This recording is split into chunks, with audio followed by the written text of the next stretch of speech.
William Whalen here for GetMoreSports.com, and everybody in the college basketball world has been following the scandal that has hit the Louisville basketball program and head coach Rick Pitino. Obviously, allegations coming out in a newly published book, Breaking Cardinal Rules, by a former mistress or head of a group of women that was apparently hired by a former staffer of Pitino's to come visit players and recruits in the dorms and sleep with these players, and they were apparently paid to do so. This is a not entirely shocking allegation just because this is the world of college athletics.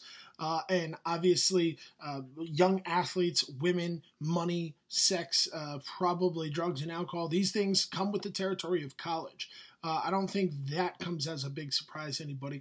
But what is really kind of put in perspective here are the levels of knowledge that were persistent throughout the athletic department and throughout the coaching staff and throughout the program itself of what was happening and when they found out, when steps were taken to rid the program of these troubles.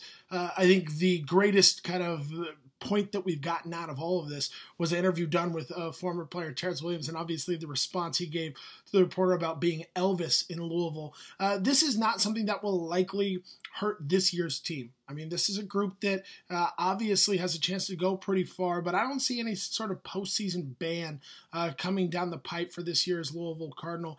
Rick Pitino might face some internal discipline, might even face some NCAA discipline if it comes out that he was more knowledgeable than he's kind of led to believe.